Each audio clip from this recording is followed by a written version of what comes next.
नमस्कार। राजकीय कला कन्या महाविद्यालय कोटा संस्कृत विभाग ऑनलाइन क्लासेज में आप सभी का स्वागत है। प्रिय विद्यार्थियों, मुझे विश्वास है कि आप सब सकुशल होंगे। आज मैं बीए तृतीय वर्ष संस्कृत के द्वितीय प्रश्न पत्र के पाठ्यक्रम के संबंध में विस्तृत लेकिन संक्षिप्त में चर्चा करूंगा।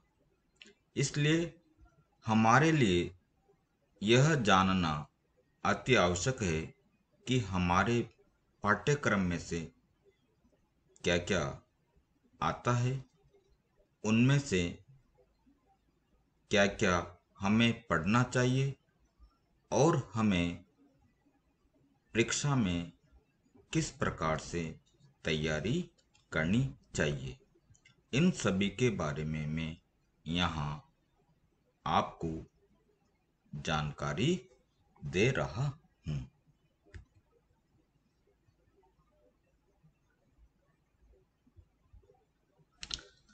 सर्वप्रथम पाठ्यक्रम में कुल 100 अंकों का यह प्रश्न पत्र होता है।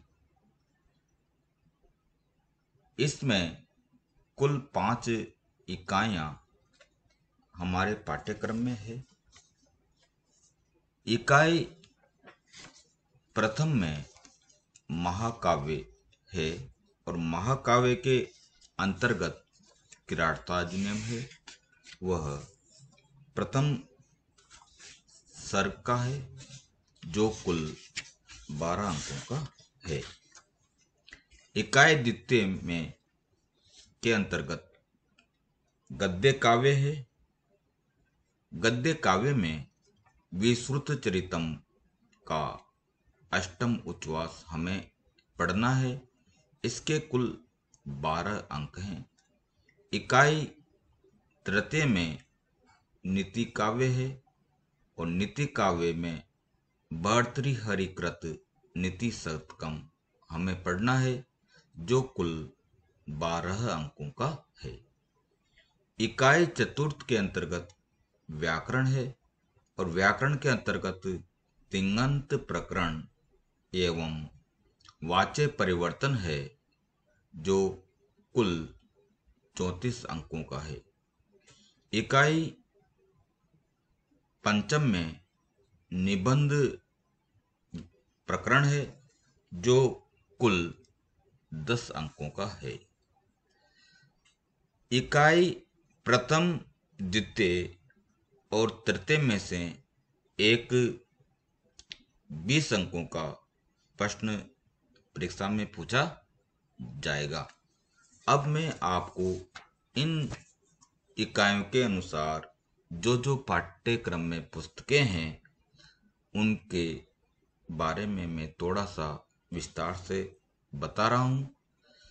किरातार्जुनीयम महाकाव्य के प्रथम सर्ग के अंतर्गत किरातार्जुनीयम में से 2 श्लोकों में से एक श्लोक की सप्रसंग व्याख्या पूछी जाएगी।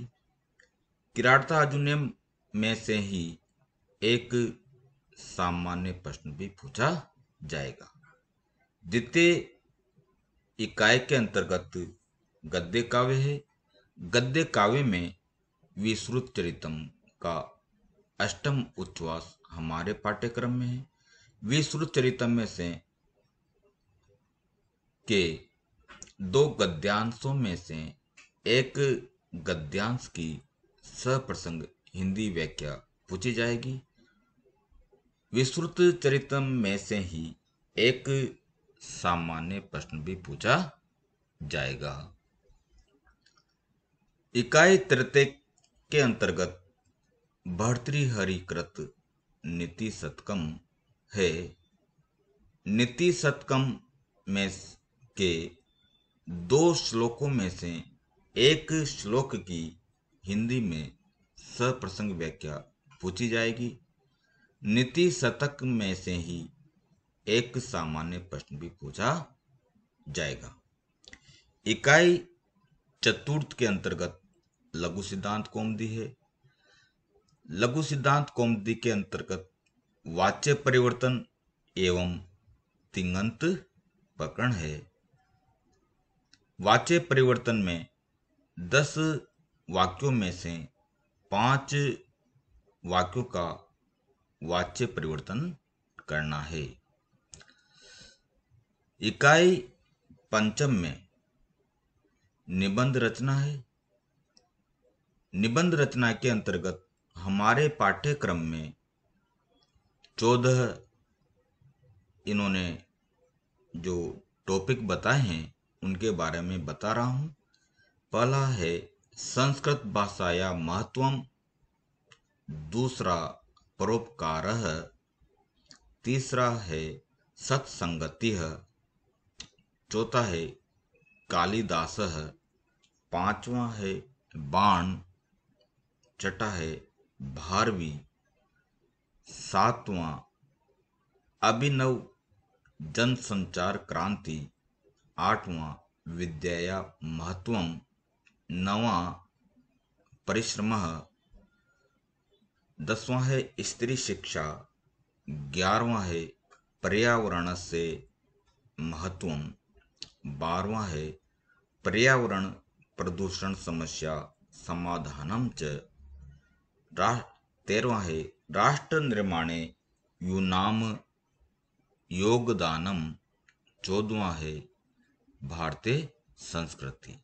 इनमें से हमें किसी भी एक विषय पर निबंध की लिखना है जो परीक्षा में 10 अंकों का पूछा जाता है।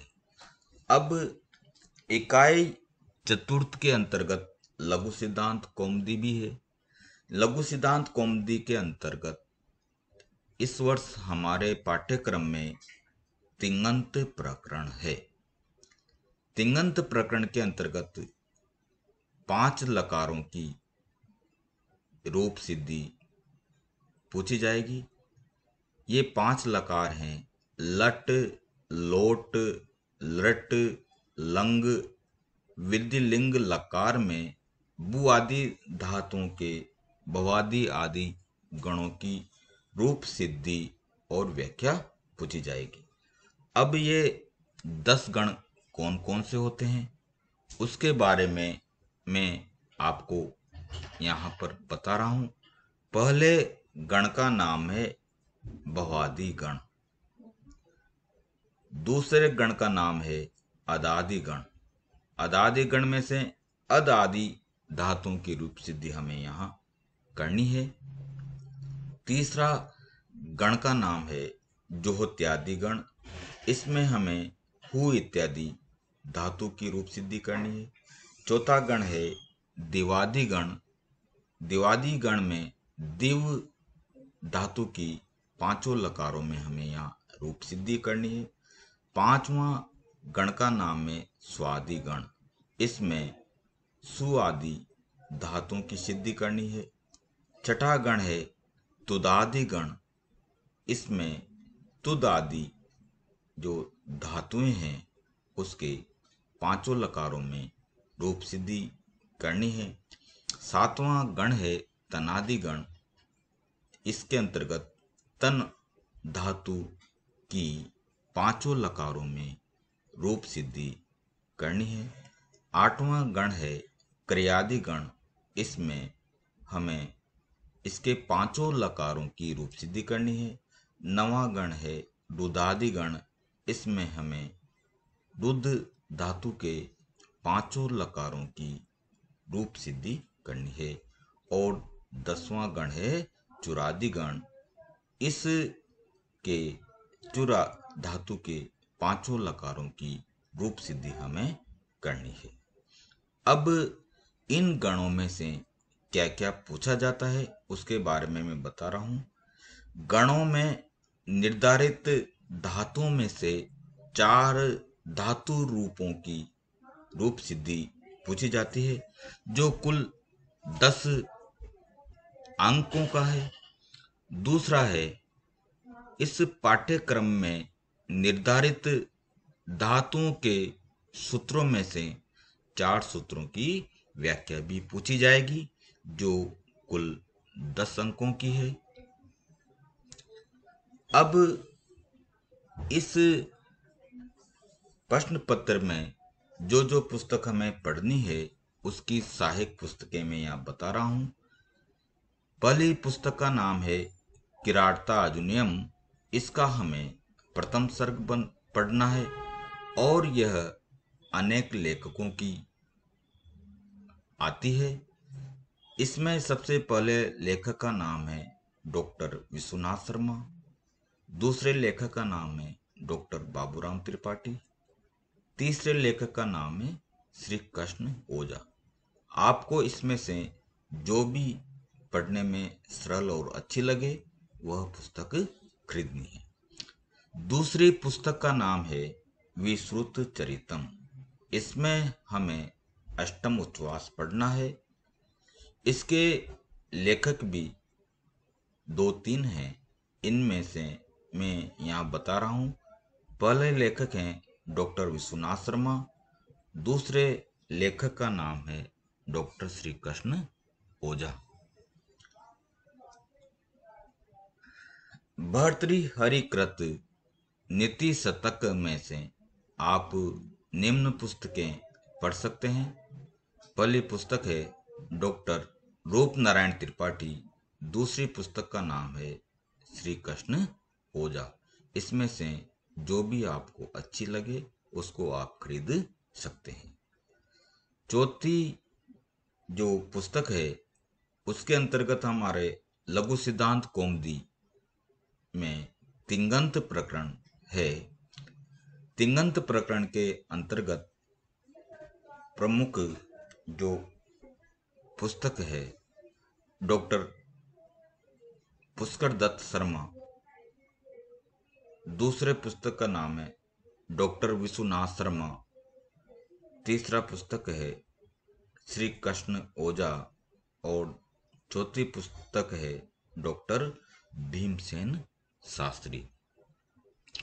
संस्कृत निबंध रचना के अंतर्गत जो प्रमुख लेखकों की हमें निबंध रचना पढ़नी चाहिए, इसमें डॉक्टर कपिल देव द्विवेदी, डॉक्टर श्री कृष्ण ओझा और डॉक्टर वासुदेव कृष्ण चतुर्वेदी की पुस्तकों में भी संस्कृत निबंध रचना अच्छी प्राप्त होती है।